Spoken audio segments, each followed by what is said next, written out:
Riveting content. Empowering your life. Welcome to the Sphere. This episode is sponsored by Houston Housewives of Finance.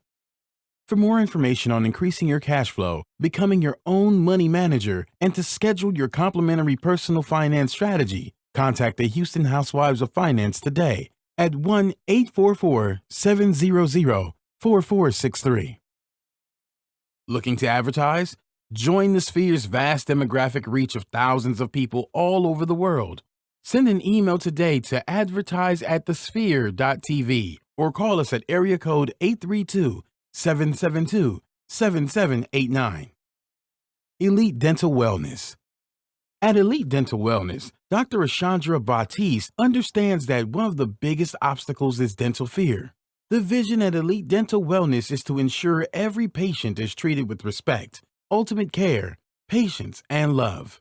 Call us today to make an appointment at area code 713-789-8680.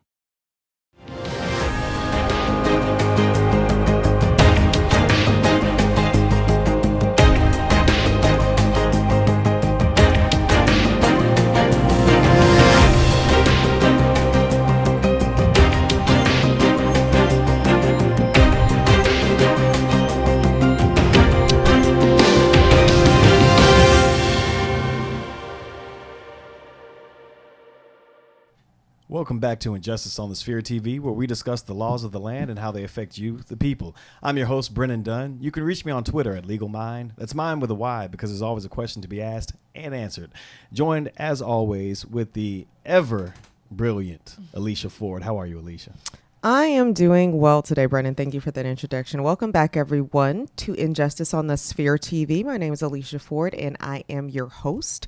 You can find me on Twitter and Instagram at Alicia that is crazy. I forgot my Twitter and my Instagram. Allie on Sphere, guys. Whoa, it's been one of those days for me. It happens to everybody. And yeah, but either way, what happened to us today is we were blessed with a guest. We were. Yes. Look at you. I did. Look at you. Look at how you looking.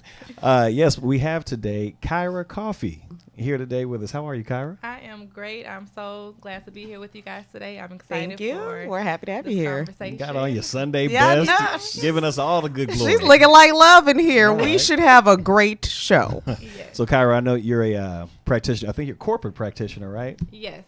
My practice is primarily with a lot of business owners. I work for a corporation as well, but I also serve clients for a couple of, not very many, but civil matters as well as a few criminal. Okay, and I think we had a colleague of yours on as one of our guest co-hosts once. Yes, my partner, Eleanor Corey Curry, was on a couple weeks ago, and she is my partner for Ace Law Group. You can find us at Ace Law, ACCE Law, on Instagram and Facebook, and also that's the name of our website, acelaw.com. Well, I'm going to tell you right now, Ms. Curry put up some big shoes to fill, so I'm sure she did. we're going to see if you can jump on into them and fill them up, but I have no doubt that you will. Yes. So the way we do it is we just jump right on into this. We're going to start over in Dallas County. So starting deep in the heart of Texas, where a former police officer was just indicted on murder charges in the shooting of an unarmed teen, Jordan Edwards. In case you guys don't remember that case, Jordan and a couple of his friends were leaving a house party. The officer pulled up. There had been some complaints, I think, about noise issues at the party. So these guys were getting ready to leave. This guy just pulls out an AR-15 assault rifle, shoots into the car, and kills Jordan. This is one of the first, I think this is, Dallas County said this is the first time they've ever actually charged or arrested an officer before a grand jury actually came back with an indictment on him. But he has actually been officially indicted on this case, and looks like this is going to go down the pipeline. I think I recently also read that he was indicted on a separate matter with a lady that she was leaving from somewhere, and he pulled her over. He was not in uniform. He was off duty. And the matter and how he handled her was just completely inappropriate. And I think he recently got indicted on that as well. And I think that was like maybe 2 weeks before this incident occurred. Which goes to show you, some of these officers are walking around. This evidences the fact that some of these officers are walking around not in their right mind, without proper psychological evaluation, hiding animus towards people, and acting based on their predisposed mental dispositions. And I'm going to say, even in the case of this officer here, I kind of feel like he also may be suffering from PTSD. Because they said he was in the war. And so I'm thinking some of that never left or was never treated. And now it's that instant here reaction is where you're getting a lot of his anger from too. So, I mean, I think that goes to what you said, Brennan. We need some psychological evaluation, especially if you were, and I'm not saying that because we thank our veterans, because I'm not there fighting the war. Right. But, you know, just making sure that they get the proper treatment when they return before they end up in a civilian capacity where they are supposed to carry a gun and protect people. I think it's also making sure that they are fully comfortable and aware that they're doing that, because for him it's just really sad. Not for him per se, but the whole situation is very sad as a whole, especially when you think of the fact that if he's a veteran, he may be suffering from PTSD that's been undiagnosed or untreated. And, you know, it's just a series of unfortunate events that led to something that shouldn't ever have happened, because you can see in the display of his behavior, like you said, he was indicted for, pulling a gun on something. And I think they said it was for road rage. Yeah. Like, dude, not the police pulling a gun on road rage. So it's pretty crazy. And, you bring up a interesting point in terms of when we're pointing the fingers at who to blame. When you talk about PTSD, this is obviously something that the department knew he was a former, military guy. So do we put some of the onus on the department for not being more vigilant in how they handle, previous war vets, or is this on him and his actions? I think it's a bit of both. I think it's a bit of both, I was talking to a friend of mine, and they previously served in the war, and they were trying to go back overseas, but this time for behind the desk corporate type of job. And they were telling me the difference in how they were vetted and the background checks for going to fight in the war versus going to work. And going to work is significantly more invasive and more thorough, more so, in the background check that they do versus going to fight. And I think it's somewhat of the same pretense over here. If you're becoming a cop, I don't know if that background and that check into your mental and even personal perspectives are vetted well enough versus, and sometimes you can also look at it, maybe the department thinks that because this person was a former soldier, they're they're better fit for the job. And in per se, you might be, because you've been trained to carry and discharge a weapon. I mean, that's really what you've been trained to do for if that's what you were in combat. But that's not that. Yeah, it's two different ends are in mind with that kind of thing. So it's, I mean, you raised a question. I think it's both. It's both. It's him and it's the department, not doing their due diligence with somebody who, like I said, to no fault of his own, if this were part of the reasoning why he was acting it. Yes, that is a huge just IF part of the reasoning. So yeah, definitely. Well, we've got, since we're talking about officers and killing folks, there was an Australian lady by the name of Justine Damon who was recently shot by Minneapolis police officers, shot and killed by Minneapolis police officers. In that particular story, she allegedly called 911 herself, citing an issue with a back alley assault that was taking place. Officers arrived, and to note, there were two rookie officers that arrived on the scene, and in some shape, form, or fashion, they were spooked, ended up shooting her, and she's dead. So there's been a national uproar about that. There's been an international uproar about that because she's an Australian citizen. Now, some of the issues that we have in this are, one, the officer that actually did the shooting was a Somali American,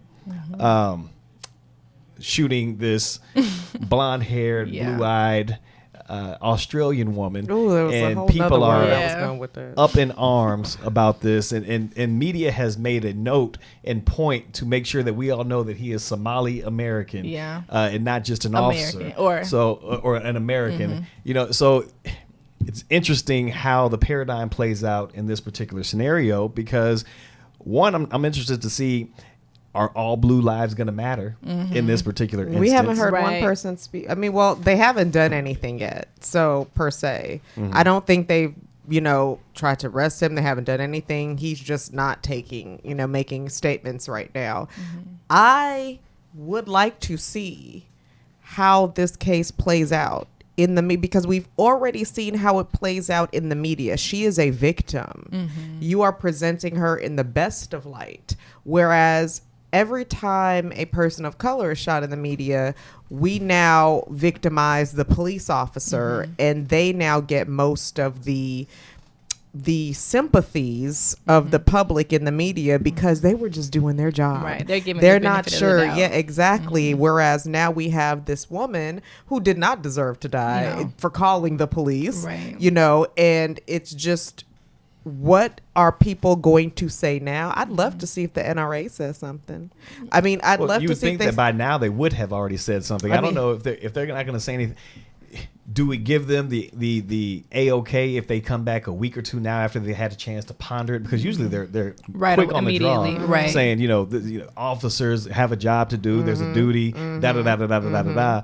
But I'm sure that there are going to be some proponents saying that, well, what's so dangerous about a woman, in That an alley, he felt, right. that he had to feel like he had to go with that level of force. Well, that's the question we ask all the time Exactly. as minorities. What's so dangerous Scary. about a 15-year-old Intimidating. or a 12-year-old sitting in a park, when he's Right. shot and killed, Tamir Rice, Right. these type of things. So I feel bad for this woman. Let me Of course. let me preface it by saying that no one should be shot and killed just for being there. There should always be more than justifiable reasons for having pulled out a gun to shoot somebody. You have any number of methods of trying Right. to secure your safety without having to first use a gun in most instances. That being said, this isn't about her. The interest in this case isn't about her and her death, because that's tragic. This is about America's response to what happened to her, and if that response is going to be equivocated across the board. No. And if it's not, why can't you see what we've been telling you for the last umpteen years? Well, and I think it plays to the point, it has to touch your house before you care. Exactly. So it's kind of like, oh, now Caucasians are getting shot just for living. Well, it's like the opioid epidemic, right? We had crack in the 80s, but now everybody's dying left and right from this opioid And now it's a disease Right. epidemic. and not a criminal Yeah. behavior. But Exactly. now they're kind of perplexed, I guess, and in a bind, because it's okay. Well, typically we protect these men. So now, do we speak out against them because it's touched our door, or do we continue to stand in our stance that we've taken and say that no, we believe that everyone should have a right to carry, and Exactly. so on and so forth. Exactly. I think it's also interesting the persona that the international media has taken and kind of viewed it as a American gun issue instead of pinpointing it as to a police gun control issue, and that this is what's wrong with America, and they have machine guns running rampant in the streets, and no, that's not what this issue is about. So just wondering if there's going to be a voice that kind of hones in on what the issue specifically is at hand on an international level. And I think in the international level, they're not even going to delineate, I believe, police and Americans, because I believe, we're one of the few places in the world, except for war-torn countries, where carrying guns like that is just Normal, a common right. action Right. by the citizens that live there. Right. Other places, many people don't own guns. They're not encouraged to own them. They think of them as kind of offensive. Like, what do I need to own a gun for? Right, right. And so they're looking at it from that stance overall. They're like, I mean, we've been gun-toting Americans, so, and I believe they're framing the picture as, I wonder if they're going to put us on the list, like, of the most dangerous countries to travel to now, Might because when you think about it, I mean, again, it is your right to own, carry, possess, fire it at hogs, hopefully not people, unless you have to. And when you're thinking about things like this, I'm really concerned. I understand the international news media. This is just one more thing that's embarrassing about us that is already going on. And my fear is I care about Americans' reactions to this. I care about the white Americans' stance on this because all lives matter. Right. This is a life that was lost. Right. That life matters. Right. So you better come in here and tell me that police brutality and excessive force against citizens is bad for all lives. Right. And then now we get to get grouped in there because we've been all lives, and so it's kind of, I hope that they don't demonize this man, but I think it's already started with the case, Somalian American. with the trend as it goes when police officers are not white and killing citizens that are not black, they tend to get convicted, or they tend to at least get charges brought. Yeah, exactly. Right. Rather than their white counterparts who generally kind of slip past through those cracks. So I unfortunately, he's probably going to see a courtroom, you know. I think it's interesting too that I don't think it's been made very clear what transpired exactly to make him shoot into the car. So the ambiguity that's kind of around that is kind of interesting. And one of the big, and I'll talk about that to that point in just a second, but one of the things that we do here, Kyra, on the show is we try to make them coins drop for us. And we do that by giving these people their advertising and making profit for them. So this portion of the show is sponsored by Houston Housewives of Finance. Did you know that only 4 states in the United States offer financial education? 33%, or more than 77 million Americans, don't pay their bills on time. 39% of Americans carry credit card debt from month to month, and 39% of adults say that they don't have enough savings. Don't become one of these statistics. Let Houston Housewives of Finance advise you on increasing your cash flow and becoming your own money manager by scheduling your complimentary personal financial strategy. Contact Houston Housewives of Finance today at 1-844-700-4463 or email them at info@houstonhousewivesoffinance.com. Ask them how you can participate in a complimentary financial literacy workshop near you. Houston Housewives of Finance are the new faces of the new age of financial service. Now, to that point that you were making, there's one more issue that's come up, which is the officers' body cams were not on. And it is their policy that if you have a body cam, when a fatal situation is occurring, you're supposed to turn it on. So we've seen time and time again that officers they've not come under heavy fire for not having their body cams on. Oh, it malfunctioned. It was a quick response, so we can't fault this officer for not simultaneously clicking on the body cam while clicking on the trigger of his gun. So it's going to be interesting to see how they treat this Somali American, since they want to qualify him like that, and see if you're going to hold him to the same standard that you've held every other officer, or is he going to have this heightened burden to say, I did something wrong. Well, you did something wrong. You need to be the example. He's already now. See, he obviously has nobody counseling him because he already extended his condolences to the family. No, sir, and I get it. I know. See, that's the difference between us and them. We will show our remorse and say, I'm sorry. Yeah. I did it, but I also didn't.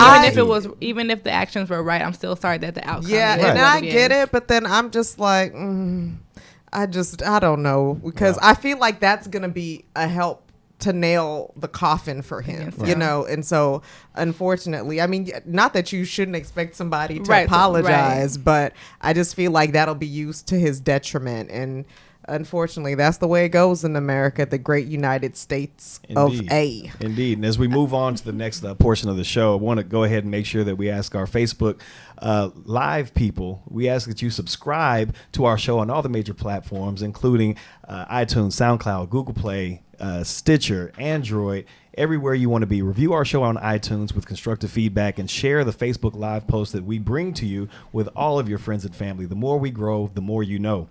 Make sure to donate to our mission to bring enriched and inspiring content to the masses each and every week. You can donate at www.thesphere.tv/donate. your coins make us better people. Brendan, That really they quick do. before Yes. we move on, just one thing about that whole policy on its face is flawed.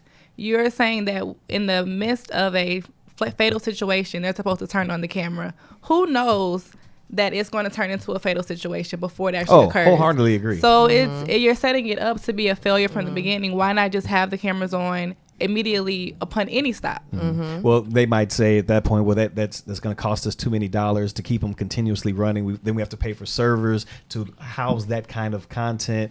I think they said over the course of a day, each officer has several minutes worth of content because it's not running continuously. Only in certain situations are they turning it on. So if you've got hundreds of officers in a department, that's their excuse. Gotcha. But Yeah. if we need to pay more to keep more people safe Well, we and need to to hold do more it. people accountable, pay those dollars. We Republicans are always trying to put our dollars where we don't want them. By all means, put our dollars to something that is going to help protect us. Right. So it is what it is. But speaking of coins, in the cities of America, cities are trying to do the right thing and give us back some of our dollars in the form of increased minimum wages. And states are going back and saying, hold your horses.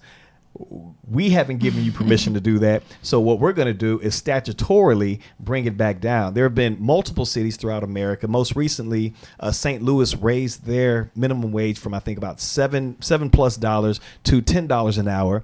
And Missouri went back and said, nah, player, we actually, they re-legislated and brought it back down to the minimum, saying that, or they said they didn't bring it back down. What they said was that cities cannot on their own create higher minimum wages. So in effect, that washed away everything that the city was supposed to do. And there's about 27 other states that have all joined in this type of corralling of cities trying to better their citizens, which to me is an interesting point because it's when you think about the national government has certain things that's supposed to do for all people, but they leave the states to handle their own state issues. Right. Simultaneously, when you think on state to city, it's kind of supposed to be the same paradigm where the city is left to their own individual issues, which is why you have a mayor, a city council, the chamber of commerce, and all those things that handle each and every individual city. So when what you're telling me is that you don't believe that these cities are capable of either governing themselves, or you don't want them to have the power to govern themselves, which means why even elect a mayor in the first place? Right. No, I completely agree. And it's really disheartening. I can only imagine being in that situation and having been awarded an increase in pay for the state to turn around and take it away. And I feel like it is insulting and disrespectful in a way to the city's legislation and the city's deputies, in saying exactly what you pointed out, that no, you can't properly run this city, so we're going to step in, and we think that what we deem is more appropriate, even though I feel like they're further removed from the specific needs of the people of that city. Okay, so what you said is 100% correct. Let's just be real. The federal government is removed from Americans' needs for more than minimum wage for a real living. Yeah. When most of America is at the poverty line, just above the poverty line, working class, Dissolving. that's what I'm saying, because I didn't even address the disappearing middle class. We don't have that anymore. Yeah. We now have the super rich and the rest of us. And so when you think about things like that, for example, with St. Louis saying, hey, look, we're going to raise it to $10, and $10 is still not it's still not going to cut it if you're a single parent, if you are living in a city with a high cost of living for some reason, if you have any kind of extraneous expense other than eating and putting food on your head or whatever. And I think it's so sad that they would say, and they cut it back to $7.70 an hour. What? Like, okay, you guys, you could spend $7.70 on a combo meal, and you've just spent one person in Missouri's hour of work, and you just ate it. But you know how that's cold-blooded crazy. it is to give somebody something and then take it back. Yes. That's like me giving a homeless man a hamburger, letting him take 2 bites and saying, you know what? I really did. That hamburger looks better for me. Let me go ahead and have that back. You're not that hungry. These people have changed their method of going to work now because they have higher wages. An increase. They're able to live. They're able to provide for families now. Right. Saying, even the little bit helps over the. I can now summer. put my child in that extracurricular activity they've been wanting to do, but I couldn't afford. Right. And you'd go back and take it away from them. You don't even say, you did bad this time, city, so we're going to stop you from doing it again. You say, you did bad, city, so we're going to basically take away everything that you did and put these people that are your constituents in a worse place than where you tried to help them to get. And so even still, and this is what's giving me greater pause and pushback, because really all the cities are doing is what the employers would have did anyway. Because now we found, even still, that with higher wages, employers are now cutting hours. Yeah. So That's it's true. kind of like, I'm glad, for example, in Seattle for my $15 an hour. But when I went from 40 to 30 hours a week, it did not help me one bit, and so it's kind of, it's just so crazy how people can wrap their minds around not providing Americans a livable wage. We're not talking about extravagance. We're not talking about doing the most. Right. We're saying a Basic livable needs. wage. You know what I'm saying? Where people can provide for themselves, put a roof over their head, and it's nothing to sit there and look at your city, look at your dynamic, allow them to make the decision that, hey, in our city, where the median income is such and such, a livable wage would support this, and we can have it for the, Right. So it's kind of like, I'm so upset that our own government is against us in something so basic of a need. And I guess I'm more disappointed with how they can solely look at the dollars and the business aspect of it and completely not acknowledge the morale and the person behind that income and the increase in all that you attributed to that they would be able to do with that increase of pay. And it's just, as a government or as a government official, you're hired and you're elected to represent the people, not business, not business, concerns or agendas or things like that. You're hired to be concerned with and represent the needs of the people, and you're completely dismissing those needs for whatever reason you want to justify. But, I mean, the needs of you they gonna threaten to leave out of your city or whatever. But you know what? Don't leave out of our city, because we would like you to know that this portion of the show is sponsored by The Sphere. Are you starting your own business and looking for a place to advertise? Do you have a need to reach out to thousands of people across the world to build your brand and sell your product? If so, get your product placement and advertising needs handled right here at The Sphere. We offer a wide variety of content delivery platforms, including iTunes, Google Play, SoundCloud, YouTube, and Stitcher. Plus, we have a vast demographic reach within the United States as well as modern countries across the globe. Our enriched content and inspiring dialogue coupled with your strategic ad is surely to hit the mark every time. Call us at area code 832-772-7789 or send an email over to us at advertise@thesphere.tv. Yes. So Alicia and Kyra, before we move on to the next subject, which may be our last, depending on time, I just want to give a praise report real quick and just say, Jesus be a misplaced piece of loose leaf paper. Oh. And what I mean by that, and this is a praise report for some of you people out there with these gargantuan student loans. One of the largest owners of private student loans in America, struggling to show that it had necessary paperwork to show that ownership in some of these student loans. The National Collegiate Student Loan Trust has potentially wiped out over $5 billion worth of student loan debt because they can't show a court where the paperwork has gone. And I pray and I pray and I pray. You know what? Back in not too long ago, when I actually did do debtor defense, they were somebody whose cases were thrown out all the time because you could not show the chain of ownership for their loans. And so these judges were, I mean, that's your argument. I mean, we don't know that that's that loan right there. We can't really, I mean, dude, you need to show a chain of ownership. Exactly. Where's your business records at? You know? I'm about to, dear Santa, Thank you for what you did to me on today. I just don't know how to repay you. Yes. I'm telling all these loan companies, find my paperwork if you want to find me. Yeah, look. You know what? Me and Sally Mae have had some contentious times. I wish somebody would shoot her. Like, I will put it out in the open that I am hiring a hitman for Sally Mae. I'm telling you, one of the blackest things about me right now is if that number starts with a 1 and an 8, delete. No. I don't even want to answer. It could be the hospital telling me that my grandmother's just in some dire straits. You're not even going to My grandmother answer. needs to text me and say, Brenda. No, she's in dire straits. She knows that I love her. That's all. No. Grandma knows my heart. No, Terrible, she is not terrible. Jesus. But what I will say is, this is the symptom, our glee and joy for Man. everybody who is about to lose a loan. Man. If they're just one that like to lose a loan. But Let me tell y'all, when I graduated, I did not want to do my exit interview from law school for the financial I aid. still did it. And I did it, and I just sat there and I cried. And I was like, Jesus, how we Be gonna a do this? federal But he about to do it right now. But He may not come when you want him. but he's hey, always on time. All right, man. But I would like to say that, and I just wanted to really dip on this.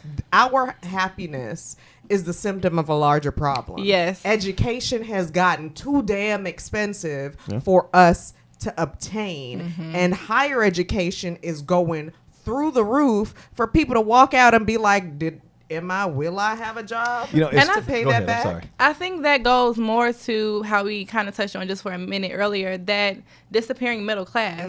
My sister, I couldn't understand why she was having issues with financial aid. I'm like, yo, you just need to sign up, like just sign for yourself. And she was explaining to me that she couldn't, and I'm arguing with her. And finally, I'm like, look, we're going to call them. So we called, and they completely changed the rules around students taking out their own loans, and that their parents have to sign for them unless they're married, served in the armed forces, or emancipated from their parents. And I think that's because they know that students are graduating and not finding jobs, so they want someone on the hook. But if they're not finding jobs, then how about we address that problem versus making them more and able to How live the about life these companies stop requiring that you have experience more than 5 years out Man. of college? Like, dude, did you just not see that I just graduated? But you know, it's funny that you talk about education and how education is actually hurting our pockets, because I'm going to switch gears with this one and talk about Colin Kaepernick for just a second. This is going to probably be the last thing we talk about today. But Colin Kaepernick, who some of you may or may not know, former 49ers quarterback, star quarterback. He was all over the place, went to the Super Bowl, lost his starting position, and has not been able to get back into the NFL, presumably because of his stance and his asserting his First Amendment rights to protest what has been going on in America to people that look like him and identify as minorities in this country. At one point, he didn't stand for the national anthem. At another point, he kneeled during the national anthem. And since he hasn't been able to get a job, he's been much more vocal about advocating for civil rights for minorities. Michael Vick, who is also a former star NFL quarterback, going from Atlanta Falcons over to the Philadelphia Eagles, recently came out and said, hey, if Colin would simply do something about his hair, because Colin has a lot of hair. He's taken to wearing it in a fro. At one point, he had it braided up. Michael Vick said, if this guy could just make his hair look presentable, Clean it up. Make it look professional, even if you put it into braids, that would help him out. It saddens me that, and some of you, most of you probably know Michael Vick's history. This is he went from high to low to high again when he ran into a federal dog fighting ring at his own home. People crapped all over him. As black people, we were defending him, and we promoted him, and we basically brought him back into the NFL. And this guy, who has seen the wrath of the majority America, is now telling him, hey, you got to play this game with them, which sadly is true. But for you to say that and not actually protect your boy, and instead tell him what he needs to do to conform, and rather than saying what they're doing is wrong, I think shows you just how far gone we are in this system, and saying that it's better to be uneducated and get by and make your dollars than it is to fight for the righteousness of being an American citizen and educate yourself. This man's pocketbook is going down by the day, all because he's smart enough to know that what goes on in this country isn't right, and he's brave enough to say it. And you have people like Michael Vick that are willing to say, why don't we clean this up a little bit? Bullshit. I think Why Michael is that Vick needs relevant? to shut his mouth because you can't even put Colin Kaepernick in your class. Like, you were fighting dogs, sir. Right, exactly. Like, I mean, like, Exactly. this is apples and rocks. You know, Exactly. like, this man is just expressing his First Amendment right. And Exactly. it's peaceful resistance at that.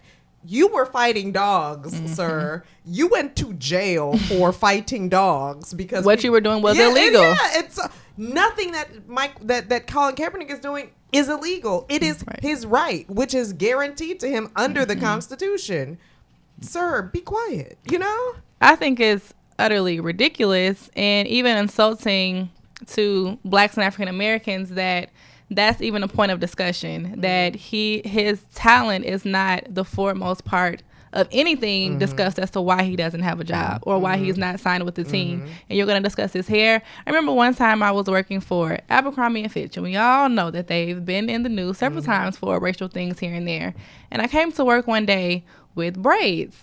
And the manager was like, yeah, don't come to work like that anymore. And I was like, I mean, they were neat. They were, I got them professionally done. And they were like, no, that's not the look that we're going for. It's too Negro. But if I come with a weave, which I like weave, obviously. But if I come with that, then everything is fine. But if I more come European. with braids, then it's an issue. And that's the problem that we have. We want, everybody wants us to be conformists. If you want to get a good job, don't wear that hijab. You know, if you're homosexual in this country, straighten up that twist, and maybe we'll take you seriously. If you're black, do as much as you can to dress like us, because you can't. If we could bleach your skin, we would. But if you want to do it yourself, please go right on ahead, Sammy Sosa, and do that kind of What thing. are you talking about? You know, It's so- like, even if we do all that, we're still black. You know, like, but it's about conforming to Well, why make is them this- visually Yeah. acceptable in their eyes. You know, when you have something unpalatable, throw a little salt on it. It makes it a little bit easier to bear. They try to salt Black American, minority Americans, and make us easier to bear, because you can't put us on paper anymore and call us slaves. You might as well put a little salt in the game and say, we're going to make this as easy on us as possible, because y'all gave us so much grief in getting to this point. Jesus, we didn't want to give y'all what y'all have right now, but since we had to give it to you, help us, help you, help us. And it's bullshit. That is so insulting for someone to represent themselves in their true light, that you would rather discredit them versus allow them to be them free self and Man, look, let their talent speak for First them. of all, did Colin Kaepernick even open his mouth to you, Michael Vick? Like, let's just start. Did he even Who asked for your help? Who asked for your Did help? anybody ask you? No. But, you know, and it's just, I wish we could just do more to think on the same level, so we're all on the same playing field in this war, because I guarantee you they all think alike in how they want to attack us. We don't think alike on how we're going to defend it. And that's our problem. But ladies and gentlemen, I think that's our time today. Kyra, I hope you have enjoyed your time with I us. did. It has been a pleasure and an honor speaking to you today. Thank you both, Brendan and Miss Yes. Alicia. It's been a great time talking. I hope to come back and chat with you guys some more. We have some great topics today. We would Anytime. love to have you back. Like Brian McKnight said, anytime. Oh, gosh. I hope the viewers took away some good points and tuned in and witnessed a great show. Yeah. Look at you closing us Yeah, out. I'm sorry. You take my job. If we You take my Guys, job. please write in if I'm not here next week and she's sitting in this You chair. already got more attributes to me. No. I mean, No. let a brother be a brother. No. You know. No, God, we no. really thank you for coming, and we are so happy that you did, and we are more than happy if you come back and join us again to Awesome. talk about our legal topics. And Brennan, tell them where they can find us. Well, you can find us on Instagram. You can find us on Twitter. You can find us at www.thesphere.tv. You can go on Android products, Google Play, iTunes, SoundCloud, Stitcher, everywhere you want us to be, we will be there for you.